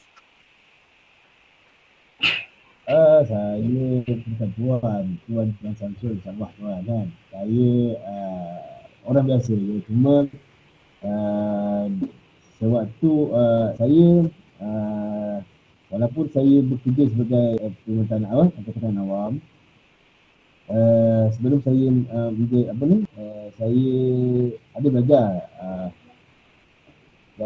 saya pernah belajar dengan banyak dengan guru-guru pesara-pesara daripada ya. Saya banyak belajar banyak tips lah saya dapat daripada lecturer-lecturer yang lama-lama macam mana kita nak combine-kan agar kita nak cari kekuatan kita sebenarnya. Jadi apa-apa pun yang saya ingat sampai sekarang ni, seperti yang mana dikatakan oleh Dr. Sakinah kepada saya, kenali diri kita. Bila kita kenali diri kita, insyaAllah kita tahu kita punya kekuatan, dan di situ kita boleh serve kita punya mental kita. Macam saya kenali diri saya, siapa saya, di mana saya dapat, apa yang saya ada, dan saya akan gunakan kelebihan yang ada pada saya tu untuk nak naik sebenarnya. Dan alhamdulillah dalam pandemik ni saya boleh buka company sendiri, ada pekerja sendiri, walaupun masih lagi terkesan dengan situasi pandemik sekarang. Itu saja. Baik, terima kasih Tuan Azam. Harap diharapkan kepada semua audien kita sama-sama dapat perkongsian, mendengar perkongsian yang telah Cik Azam kita kongsikan sebentar tadi. Baik, Tuan Samsul. Sepanjang tempoh pandemik COVID melanda negara kita pada tahun 2020 dan 2021, termasuklah juga tahun ini, kami tertarik untuk mendengar pengalaman yang Tuan Samsul sendiri alami dalam menghadapi situasi pandemik COVID-19. Tidak kiralah sama ada Tuan Samsul menerima pasien ataupun individu yang berhubung dengan Tuan Samsul untuk menyelesaikan masalah ini? Ada ke pengalaman yang serupa begitu, Tuan? Baik. Pertama nak tanya Azam. Azam kena COVID ke? Ya, saya Azam kena? Pernah kena. Sakit tak? Kena lah. Sebab soal Azam tadi tak apa jelas. Lepas tu Azam ada buat perniagaan tak? Ya, saya ada buat perniagaan kecil-kecilan. Kerja sendirilah. Saya masih lagi pejabat awam, dalam masa sama saya buat kerja part time lah. Okey, baik. Saya buat perniagaan kecil berdasarkan perkhidmatan. Baik. Okey Zam. Alhamdulillah, tahniahlah masih ada di dunia ni. Baik. Sedikit perkongsian pengalaman lah. Apapun kita redha, syukur kepada Allah SWT sebab semuanya kita kena yakin kita merancang, Allah juga merancang. Dan yang pasti perancangan Allah tu lebih baik lah daripada perancangan kita sebab dia lebih mengetahui daripada kita. Baik. Kemudian jangan salah faham pula, oh kalau macam tu tak semestinya aku dapat apa yang aku usahakan, aku tak mau usaha. Itu jangan, itu salah konsep pula. Dia ketetapan ataupun takdir dalam hidup kita ni dia ada dua. Satu yang boleh berubah, satu yang memang tak boleh berubah. Yang boleh berubah tu masih lagi open. Kita boleh merancang, boleh berusaha, boleh berdoa. Tapi bila dia dah berlaku, mana tak berubah dah lah. Tapi ada yang memang tak boleh berubah. Saya istilah dia mualak dan mubram. Kalau mubram tu takdir yang tak boleh ubah. Misalnya siapa bapa kita, siapa mak kita tak boleh ubah dah. Betul. Kita ni bangsa apa tak boleh ubah dah. Kita Melayu lah. India lah, Cina lah. Itu sebab kalau kita kita kutuk bangsa tu tak betul. Kita tak faham tentang kerja Tuhan. Mengapa nak kutuk bangsa orang tu? Kan? Mengapa nak kutuk bapa orang tu? Oh, bapa engkau tak handsome, mak engkau tak cantik. Apa hal? Sebab tak ada siapa boleh pilih siapa bapa dia, siapa mak dia. Tak ada siapa boleh pilih apa bangsa dia. Kan? Tak ada siapa boleh pilih di mana dia akan lahir. Tidak ada siapa boleh pilih dia lelaki atau perempuan. Kita dikurniakan sebagai seorang lelaki, alhamdulillah. Kita dikurniakan sebagai seorang perempuan, alhamdulillah. Sebab kalau siapa dapat anak lelaki dia tak boleh terima, anak perempuan dia tak boleh terima ataupun sebaliknya, dia tak faham tentang sesuatu yang memang tak boleh nak ubah. Tapi ada benda kita boleh ubah. Ini kita kena usaha. Misalnya kita sakit, kita boleh usaha supaya kita sihat. Kita miskin, kita boleh usaha supaya kita jadi kaya. Kita tak pandai, kita boleh usaha supaya kita jadi pandai. Itu contoh-contoh lah. Baik, negara kita negara miskin, boleh diusahakan jadi negara yang membangun. Boleh diusahakan jadi negara yang maju. Negara kita tidak bertamadun lagi. Contoh infrastruktur world class, tapi cara kita menguruskan infrastruktur no class. Kan? Betul. Tanah sawah masih lagi kotor dan sebagainya. Itu boleh diubah. Baik. So, jadi kalau cerita saya lebih suka nak kongsi itu supaya kita faham bahawa dalam hidup ni ada benda yang you kena accept it as what it are. Okay, baik. Ataupun as what it was. Kan? Misalnya kalau kita lelaki dah terimalah dengan baik. Dan bersyukur. Tak payah lelaki nak jadi perempuan, perempuan nak jadi lelaki. Apa hal? Tapi kalau kita tak pandai, tak apa, saya terimalah saya dilahirkan tak pandai. Itu tak betul. Sebab tak pandai boleh diubah jadi pandai. Tak bersih boleh diubah jadi bersih. Okey. Okey, baik. Dalam hidup berkaitan dengan pandemik ni, ada ujian sebenarnya. Ujian langsung lah. Misalnya, anak saya masa awal-awal dulu, round pertama, ada seorang kena COVID-19. Masa tu dia cuti universiti, dia kerja part time dekat Pengerang. Dia kena dekat Pengerang. Dan kita tak ada maklumat pun lagi sangat tentang COVID. Tapi apa yang saya boleh share, alhamdulillah. Saya kata yang penting you stay positive, you find all the knowledge needed, coping skill needed. Urus diri tu. Ikut je SOP. Alhamdulillah dia selesai. Dan sekarang dia tahun akhir di Universiti Malaysia Pahang.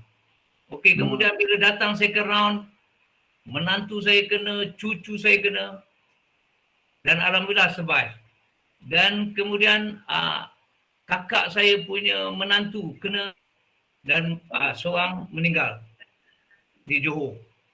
Dia kena, isteri dia kena, kakak saya kena, suami dia kena, anak-anak yang lain semua kena.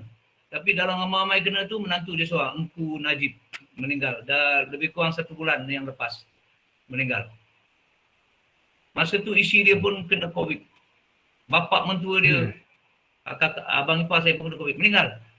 Okey, bagaimana dengan kami yang terkait dengan mereka yang kena ni? Jadi saya, ini bukan saja teori ya, tapi I think it is something yang kita dah praktis lah. Apa yang saya highlightkan kat tadi saya dan keluarga saya kena COVID ke apa pun kena dalam hidup kita.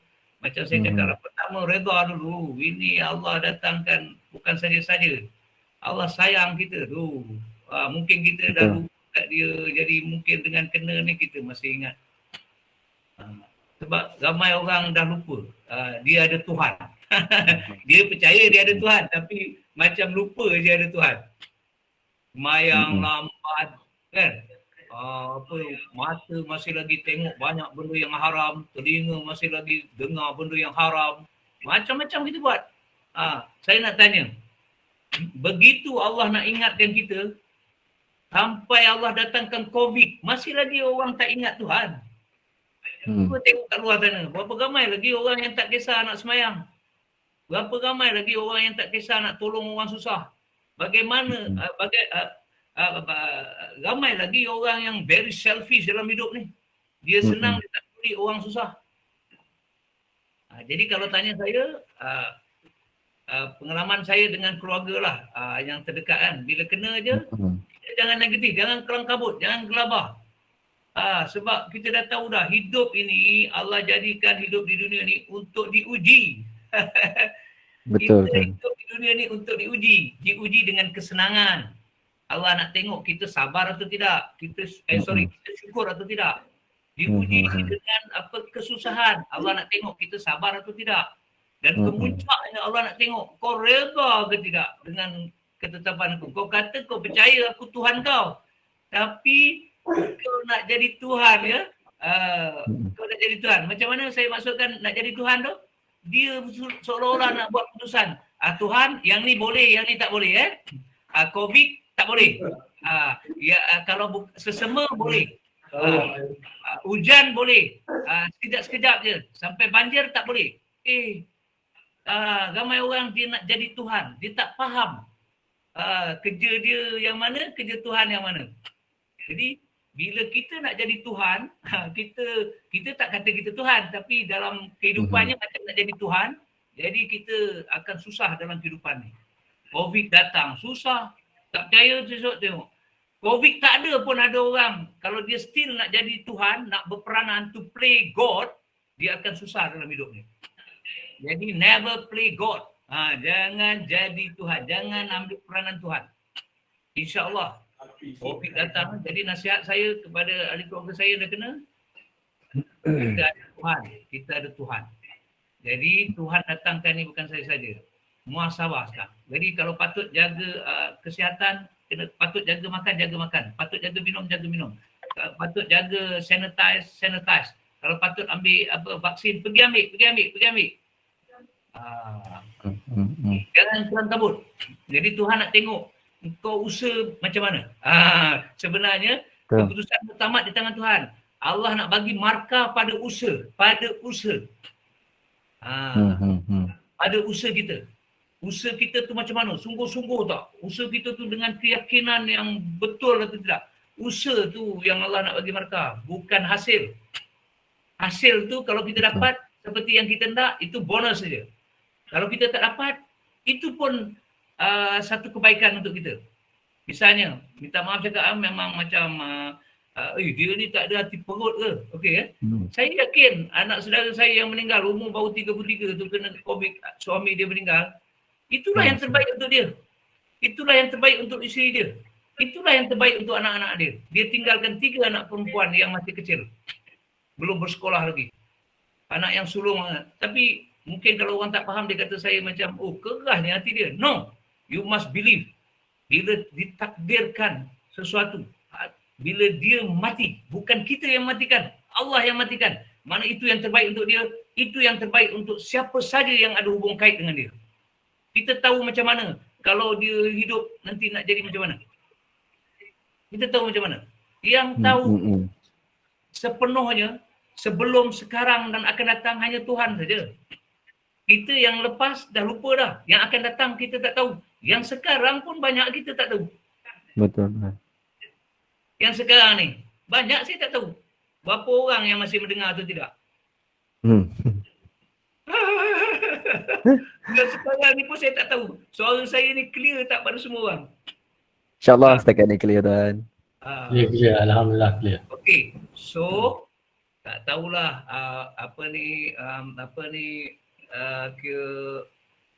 ada pendekatan yang lebih baik daripada melainkan kita kena faham konsep redha itu, dan kita kena faham bahawa ada perkara yang memang kita tak boleh ubah, ada perkara kita boleh ubah. Kita kena faham yang penting kita berusaha, jangan kecewa dengan hasil. Kalau tak dapat yang kita nak, usaha lagi dan jangan pernah kecewa walaupun kita tak dapat, sebab Tuhan menilai usaha kita.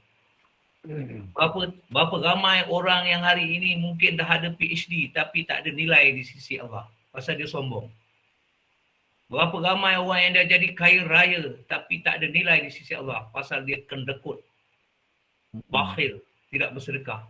Berapa ramai orang yang hari ini handsome, body, sadu, pergi workout, badan berketul-ketul, ada six pack, ada berapa ketul kita berada, tapi tak ada nilai di sisi Allah. Pasal dia guna tu untuk berbangga. Kau tengok badan aku macam mana? Tak macam Azam. Banyak spare part, dia kata. Dan menghina orang. Badan dia sihat apa, dia menghina orang. Jadi tak ada nilai di sisi Allah. Dia dapatlah hasil yang dia nak. Badan berketul-ketul tapi tak ada nilai di sisi Allah. Tapi mungkin ada orang berusaha tapi tak dapat. Meniaga punya gaji tapi tak jadi kaya. Tapi tahu tak dia, setiap saat dia berusaha untuk jadi kaya tu, kalau dia mengikhlaskan diri dia redha dengan apa saja yang Allah berikan, semua tu ada nilai. Jadi tuan-tuan, insya-Allah kita akan sentiasa sihat mental kita, kesihatan mental kita, tapi kalau kita faham beberapa konsep ni. Pandemik ada ke tak ada ke, it is always the same. Ianya adalah ujian. Bila pandemik ada, ujian untuk kita bersabar. Sebab susah ni. Bila pandemik tak ada, kita senang, ujian. Sama ada kita bersyukur atau tidak. Dan kemuncaknya, kita redha tak? Segala-galanya dalam pengetahuan Allah dan dengan izin Allah. Dan Allah nak lihat mana di antara dia, hamba dia yang baik. Oh, insya-Allah. Relax. Atta kata kita mati. Tak ada masalah. Tak ada masalah. Dan itu mungkin lebih baik daripada sehat terus mati. Takut tak tengah sehat tapi minta maaf juga memang tengah sehat tapi tengah tengok gambar lucah. Mati. Allah SWT. Macam mana? Sehat-sehat, mulut tengah mengumpat, tengah menghina orang, mati. Macam mana? Itu jauh lebih hina daripada orang yang sakit.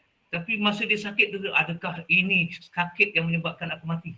Oh, dia kena je COVID daripada hari pertama tu, dia taubat, insaf, tak semayang jadi semayang, tak bersedekah jadi bersedekah.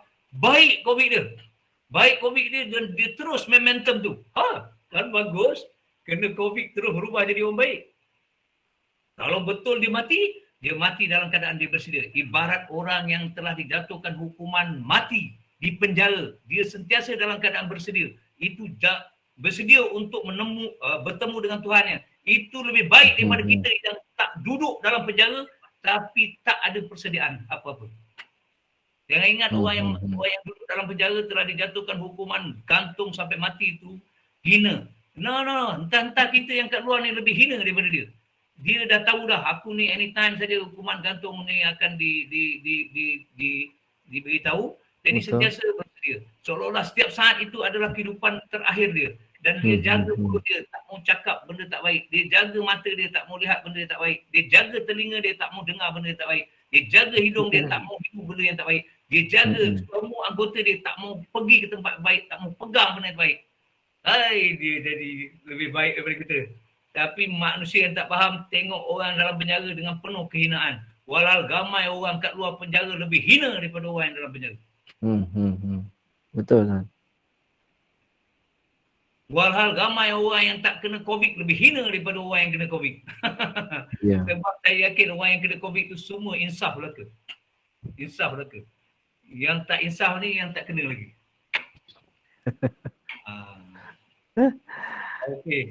Okey, alhamdulillah.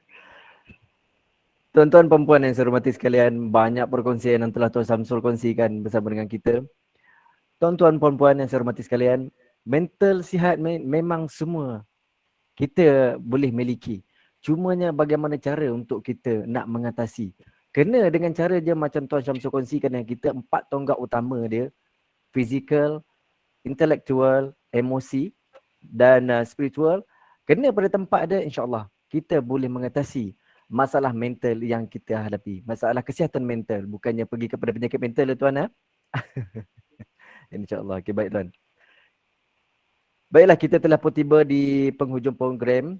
Banyak ilmu yang, pengetahuan yang telah Panel Jemputan kongsikan kepada kita semua. Semuanya sangat-sangat penting untuk kita teladani supaya dapat memberikan kesan yang baik dalam kehidupan seharian kita semua. Yang penting apabila datangnya sesuatu masalah ataupun dugaan, ujian, hidup kita memang diciptakan di dunia adalah untuk diuji. Jika tidak, kita tidak dicipta. Baik kita jadi binatang ataupun haiwan lah. Memang dia orang tak ada diuji. Dia orang tidak ada akal fikiran. Dia orang cuma ada nafsu. Untuk dia orang makan, apa-apa jugalah. Tidak boleh berfikir seperti kita manusia yang normal. Baik, ada lagi ke soalan-soalan daripada tuan-tuan perempuan yang berada dalam sesi program kita? Jika ada, saya buka satu lagi soalan. Sebab kita pun dah sampai ke penghujung. Mungkin soalan yang boleh dijawab oleh Tuan Samsul. Jika ada, boleh ya tuan.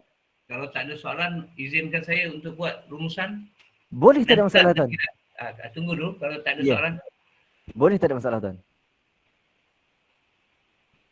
Baik, silakan tuan-tuan perempuan yang ada soalan, boleh kemukakan soalan pada kita punya panel jemputan kita, Tuan Samsul. Boleh buka mikrofon tuan-tuan. Kalau nak buka video, lagi baik. Ya, Tuan Hafiz Sulaiman, Hasran. Okey, Tuan Hafiz Sulaiman, silakan tuan. Assalamualaikum dan selamat malam. Assalamualaikum. Okay. Nak minta tuan panel untuk beri sedikit ulasan berkenaan dengan ni 1 bulan 4 ni berkenaan dengan pembukaan semua sektor yang endemik tu. Okey. Okey tak? Sedikit ulasan. Semua sektor Baik. Saya cuba jawablah.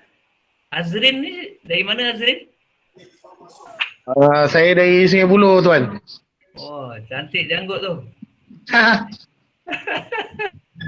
Sama lah tuan janggut kita. Sama janggut kan.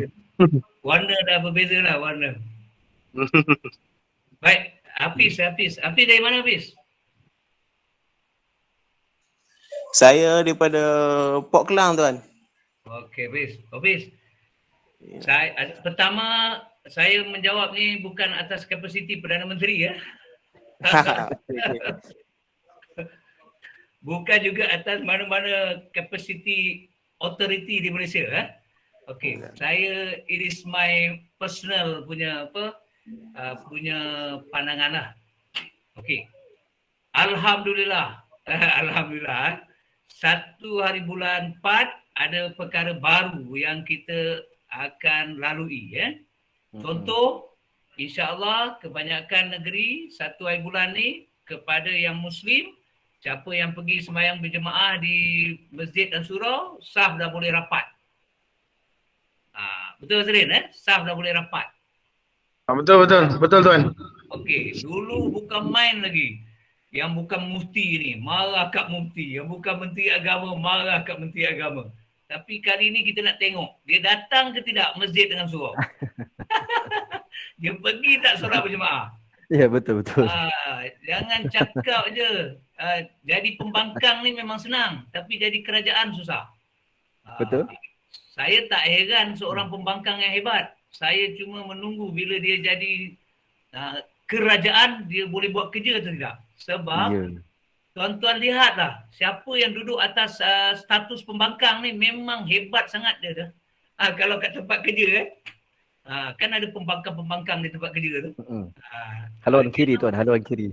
Dia nampak macam hebat sangat. Tapi bila dia jadi pengarah, hancur. Bila dia jadi ketua jabatan, hancur. Kan? Begitu juga dalam masyarakat. Kata ada persatuan penduduk. Bila dia jadi duduk di luar bukan ahli jawatan kuasa, hebat. Bila dia jadi pengurusi, hancur. Bila dia jadi setiausaha, hancur. Jadi pada saya pembangkang ni memang nampak hebat, tapi jangan tertipu. Jangan tertipu. Jadi saya pergi balik pada jadi keputusan kerajaan untuk ubah beberapa perkara pada 1 bulan 4 ini adalah satu keputusan yang baik. Secara umumnya satu keputusan yang baik. Tapi kita tak mampu nak lihat setiap sektor tu lah. Saya hanya ambil satu contoh tadi. Dah lama dah siapa yang pergi masjid surau ni tertunggu-tunggu bila nak sembahyang rapat balik. Kan? Jadi hari ni dah boleh. Cuma cabarannya pada kita sanggup tak switch dengan norma yang baru ni. Quote unquote. Dulu dah selesa sembahyang jarak. Jadi nak sembahyang rapat ni, dah seronok tak? Seronok tak? Jadi kita ni switch, tukar. Jadi hidup ni sebenarnya banyak perlukan coping skill. Sebab persekitaran keliling kita akan berubah. Termasuk hukum fiqh. Hukum fiqh ni, dia, kalau orang tak faham, dia kata macam salah pula fatwa suruh jarak tu. Sebenarnya betul dari segi fiqh. Dia ada perbahasan dia. Kita tak arif ni tak payah campur. Tak payah campur kan. Mufti tu lebih takut neraka daripada kita lah. Kan? Betul. Qadi itu lebih takut neraka daripada kita. Sebab itu Allah kata orang yang alim ni, alim ulama ni lebih takut daripada neraka daripada kita. Yang tak alim ni. Baik. Jadi dia orang dah ada keputusan. Jadi cuma sekarang kita ni takut kita dah selesa dah. Dah selesa macam mana Firdaus? Hari tu alasan tak pergi surau masjid pasal tak boleh ramai. Jadi sekarang dah selesa tak pergi surau masjid. Apa alasan nak ada cerita pula lepas tu tuan? Jadi dia boleh tak ubah keselesaan tu? Sekarang pergi masjid sebab dah boleh rapat ni. Pergi. Okey. Lagi. Kemudian mungkin sektor dulu apa. Kalau saya salah tolong betulkan, mungkin ada dulu perniagaan tak boleh 24 jam. Sekarang dah boleh 24 jam. Okey dulu kita boleh kawal diri kita. Okey, waktu ni kita dah duduk rumah. Sekarang dah kedai mamak mungkin dah boleh buka 24 jam. Asyik duduk kedai mamak je. Dulu tabiat tu tak baik. Saya bukan marah ke mamak tu. Mamak tu meniaga, tak ada masalah. Mungkin ada orang memerlukan. Tapi yang hanya pergi untuk lepak. Kata Firdaus, tak ada kerja apa-apa. Pergi lepak, duduk kedai mamak sampai pukul 2 pagi. Pergi balik lagi bagus. Betul. Dulu perangai tu tak elok. Ramai orang buang masa lepak dekat kedai mamak. Jadi Allah datang dah pandemik, tak boleh buka kedai 24 jam. Tabiat yang buruk tu, suka tak suka, dapat dihapuskan. Jadi sekarang cabarannya, okey, tabiat yang buruk tu datang balik ke tidak? Bila kedai dah buka 24 jam.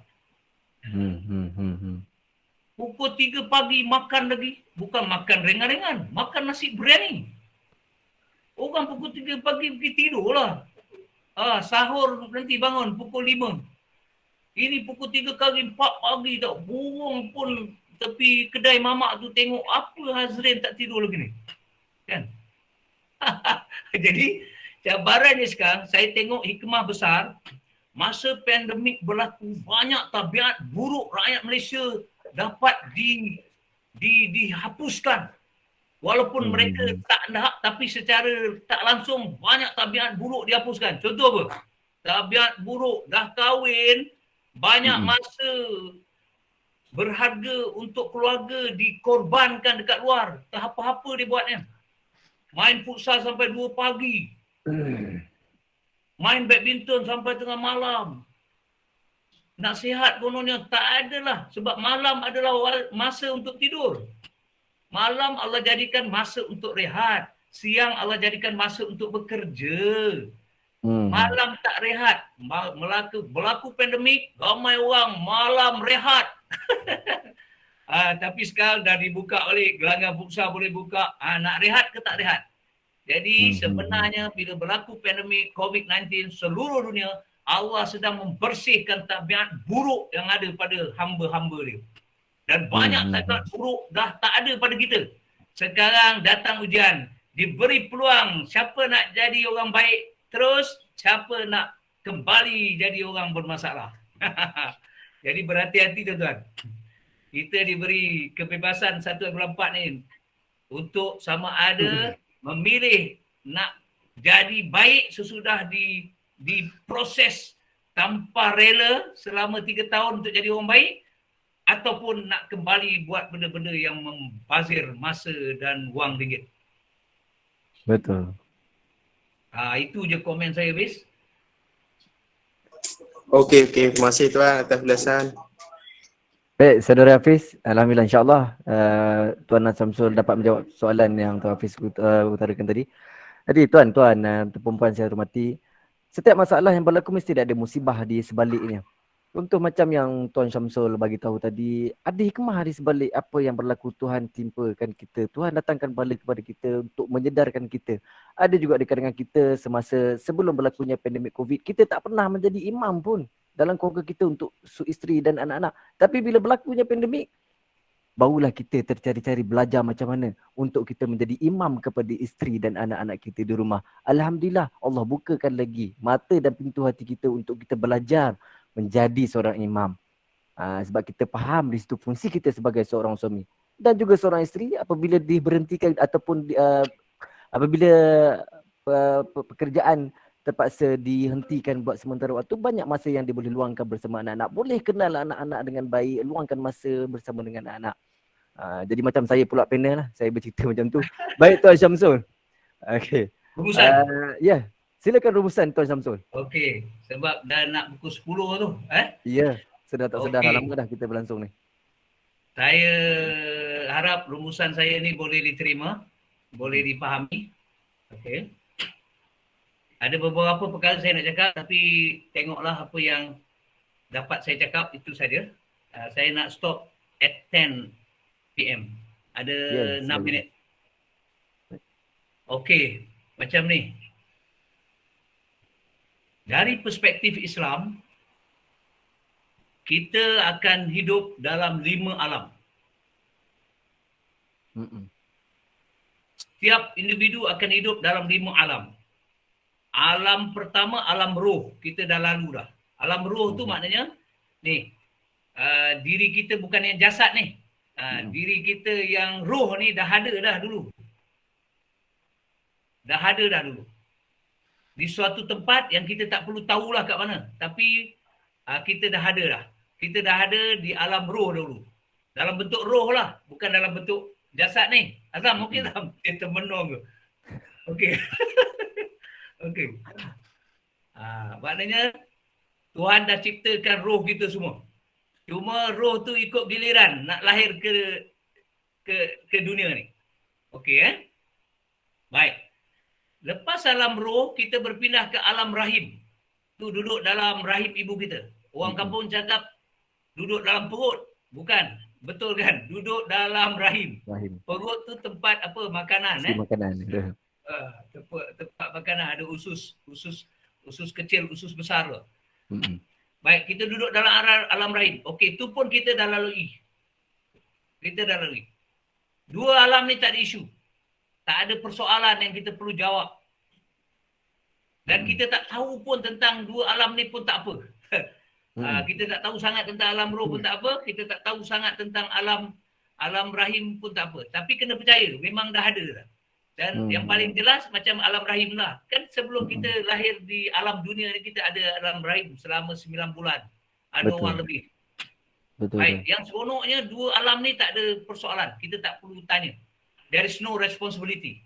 Cuma masa kita berada dalam alam rahim, mak kita yang telah berada di alam dunia tu kena jawab lah. Masa dia mengandungkan kita tu, macam mana dia uruskan. Okay, tapi kita yang duduk dalam alam rahim tak kena jawab. Baik. Lepas tu kita berpindah ke alam yang ketiga. Ini alam paling sensitif ni. Alam transisi. Di antara dua alam sebelum dan dua alam selepas. Alam dunia. Ni sekarang kita berada di alam dunia. Alam dunia ni. Kita berada di alam dunia. Alam transisi. Dan alam dunia ni yang kritikal. Alam dunia ni yang kritikal sebenarnya. Kalau kita urus dengan baik, insya-Allah alam barzah. Masa kita duduk dalam kubur tu okey, dan alam akhirat juga okey. Alam akhirat ialah di mana semua manusia dikumpulkan balik dan dijatuhkan hukuman seadil-adilnya dan diberi balasan seadil-adilnya. Dunia ni bukan tempat yang ada keadilan sebenarnya. Sebab yang jadi hakim dekat dunia ni manusia juga macam kita. Ada orang jahat dibebaskan, ada orang baik dihukum. Betul. Betul. Dekat Amerika baru ni dibebaskan seorang sesudah dipenjarakan selama 37 tahun tak salah saya di atas kesalahan yang bukan dia buat. Akhirnya ketika umur dia dah hampir 80 dia didapati tidak bersalah, dibebaskan. Adil ke hakim tu? Tak adil. Tapi boleh ke kita salahkan hakim tu? Tak boleh. Sebab apa? Mungkin ketidakadilan tu berlaku di atas kejahilan dia ataupun di atas maklumat yang tidak lengkap. Kurang-kurangnya tertebus juga kesilapan dia tu bila dia tahu ini bukan masalah. Baik, dunia ni tempat apa? Tempat bukan istirahat. Dunia ni tempat kita bekerja, bercucuk tanam. Tempat kita cari ilmu, cari pengetahuan, cari kefahaman, amalkan, buat baik kat atas diri kita, buat baik kat atas keluarga kita, buat baik kat atas orang. Ya, laksanakan tanggungjawab kita terhadap Tuhan. Sebab kita kena percaya. Oleh kerana dunia ini bukan tempat yang adil, ada orang baik tidak diberi balasan yang baik, ada orang jahat telah diberi keistimewaan yang sangat luar biasa. Maka di manakah keadilan Tuhan kalau tidak ada tempatnya untuk keadilan itu berlaku? Maka keadilan itu pasti ada tempatnya. Tempat itu ialah di alam barzah dan di alam akhirat. Kalau kita tak percaya ada alam barzah, alam akhirat, bermakna sia-sialah saja kita minta kita diberi keadilan. Sedangkan di dunia ini tidak akan dapat keadilan yang mutlak. Tapi saya yakin saya akan dapat keadilan yang mutlak. Bukan di dunia ini, tapi di satu alam yang lagi dua tu. Alam barzah dan alam akhirat. Tak apa orang nak azalimi saya. Tak apa orang nak fitnah saya. Kalau dia nak fitnah, teruskan. Kalau dia nak zalimi, teruskan. InsyaAllah saya akan reda, saya akan bersabar, saya akan bersyukur dengan apa saja. Sebab saya yakin nanti di alam barzah saya akan diberi keadilan. Nanti di alam akhirat saya akan diberi keadilan. Orang yang menzalimi saya pasti akan dihukum di sana. Orang yang memfitnah saya pasti akan dihukum di sana. Saya tak perlu risau. Jadi tuan-tuan, itu sebab apa yang berlaku kat dunia ni, jangan sampai kita gagal mengurus kehidupan dunia ini dengan jadi hamba yang baik kepada Tuhan dan khalifah yang baik kepada Tuhan. Itu saja sebenarnya tuan. Saya diberi jawatan sebagai pensyarah kaunselor. Allah nak tengok saya jadi hamba yang baik ke tidak? Saya jadi khalifah yang baik atau tidak? Tuan-tuan jadi pelajar sekarang. Allah senang uji. Jadi hamba yang baik tidak? Khalifah yang baik tidak? Kalau pelajar ini seorang hamba yang baik, dia tak tinggal sembahyang dia. Walaupun dah pukul 10, pergilah sembahyang isyak kejap lagi. Jangan terus pergi lepak kedai mamak pula. Kan? Betul kan? Tuan, jangan takut dengan apa yang berlaku di dunia ini. Semuanya sementara. Dan jangan takut apa-apa, urus saja. Yang penting rancang dengan baik, usaha dengan baik, doa berterusan, kemudian terima apa yang ditakdirkan. Ada takdir kita dah tak boleh buat apa-apa, ada takdir yang kita boleh usaha supaya berubah. Tapi bila dia dah jadi, itu tak boleh ubah dah. Kan? Usaha kan? Tak kena COVID, tapi dah usaha kena juga COVID, okey terima. Yang kena ni tak boleh ubah dah. Tapi baik itu boleh ubah. Nak baik atau tidak, usahalah. Baik tuan, saya mohon ribuan ampun dan maaf di atas apa mungkin kekurangan saya, memang ada kekurangan, kelemahan saya ataupun mungkin ada kekasaran bahasa saya. Saya mohon ribuan maaf, saya doakan tuan-tuan semua dapat kepahaman yang baik, dapat keyakinan yang baik, dapat memperjuangkan kebaikan dalam kehidupan. Sekian, ampun maaf. Wassalamualaikum warahmatullahi wabarakatuh. Waalaikumsalam warahmatullahi wabarakatuh. Terima kasih saya ucapkan kepada panel jemputan kita Tuan Syamsul kerana sudi hadir dan memberi pendapat serta saranan kepada semua dalam program kami. Banyak perkongsian yang telah Tuan Syamsul kongsikan ya bersama kami. Terutamanya saya nak tekankan kepada seluruh tuan-tuan para hadirin yang beragama Islam, kepada yang non-Muslim pun boleh ambil iktibar daripada perkongsian yang telah Tuan Syamsul kongsikan. Sebab saya tengok Tuan Syamsul ni dia banyak kupas berkenaan dengan Islamic teknik. Betul Tuan Syamsul? Alhamdulillah, insyaAllah. Okey, moga apa yang kita dapat hari ini tidak sekadar masuk di telinga kanan, keluar di telinga kiri. Sebelum berakhir, saya berharap para hadirin yang hadir pada sesi program kami agar dapat menjaga dan menguruskan kesihatan mental masing-masing dengan baik. Baik, saya sudahi dengan wabillahi taufiq wal hidayah. Assalamualaikum warahmatullahi wabarakatuh.